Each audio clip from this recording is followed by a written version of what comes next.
ప్రభునందు ప్రియులైన మీకందరికీ యేసుక్రీస్తు ప్రభువారి నామములో శుభవందనాలు తెలియజేస్తూ ఉన్నాం. దైవ సేవకులు బ్రదర్ భక్తి సింగ్ గారి పరిచర్యల నుండి అలసిన వాణిని ఓరడించు మాటలు. జనవరి 11.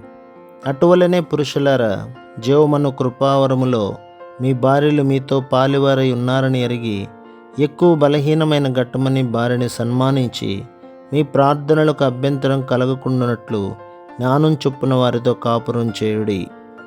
పేతురు రాసిన మొదటి పత్రిక 3వ అధ్యాయం 7వ వచనం. ప్రాముఖ్యమైన దైవిక నియమం యొక్క మూడంతల ఐక్యతను అనుసరించుటకు ఎవరు ప్రయత్నించుదరో వారు సంతోషకరమైన ఫలవంతమైన వివాహ జీవితమును కలిగి ఉందరు. మొట్టమొదటిగా వారు ఆత్మీయ ఐక్యత కొరకు వాంఛించవలెను. అనగా వారు మోకాళ్లపై దేవుని వాక్యముతో తమ దినమును ఆరంభించి అదే రీతిగా మోకాళ్లపై దేవుని వాక్యంతో తమ దినమును ముగించవలెను. వారు ప్రతి ఒక్క విషయం కొరకు ఆయన చిత్తమును కనుగొనవలెను. కలిసి ప్రభువును ఆరాధించవలెను.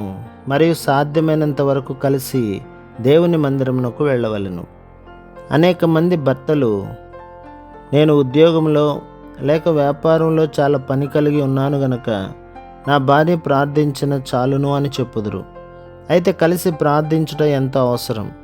వారు ఆత్మ ఐక్యత కొరకు మానవ ఆకర్షణలు, లోక సంపద, విద్య లేక ఐశ్వర్యంపై వారి ప్రేమ ఆధారపడి ఉండకున్నట్లు వారు నిశ్చయపరుచుకొనవలెను.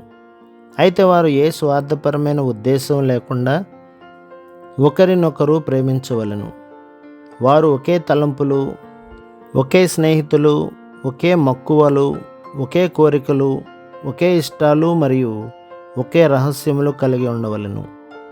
మూడవదిగా వారి శరీర ఐక్యత ఎంతో పవిత్రంగా ఉండవలెను. వారు ఒకరి ఎడల ఒకరు గొప్ప గౌరవం, మర్యాద కలిగి ఉండవలెను. మరియు ఇరువురి అక్కర్లను అర్థం చేసుకొనుటకు ప్రత్యేకమైన జాగ్రత్త తీసుకొనవలెను. వారు ప్రార్థనాపూర్వకంగా వివాహ జీవితమును జీవించవలెను. మరియు వారు దైవభక్తి గల సంతతిని తెచ్చుటకు జతపరచబడిన వారిని జ్ఞాపకం ఉంచుకొనవలెను. మలాకీ గ్రంథం 2వ అధ్యాయం 15వ వచనం. వారు దైవభక్తి గల సంతతి కొరకు దేవుని వేడుకొనవలెను.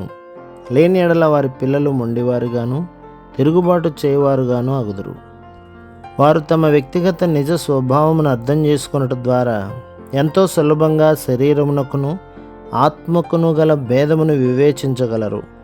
అపవాది మన విశ్వాసమును బలహీనపరచుటకు ప్రయత్నించును మరియు అనేక మోసకరమైన తంత్రముల ద్వారా మన నిజమైన ప్రేమను, సమాధానమును దొంగిలించును. ఆయన పరిపూర్ణ చిత్త ప్రకారం ఆత్మలో ప్రార్థించడం ద్వారా సమస్తమును పరిశుద్ధాత్మ యొక్క నడిపింపు క్రింద ఉండి చేయుట ద్వారా వారు దేవుని దయను అనుభవించుచు ఆయన పరలోకపు ప్రణాళికలో ఉండెదరు.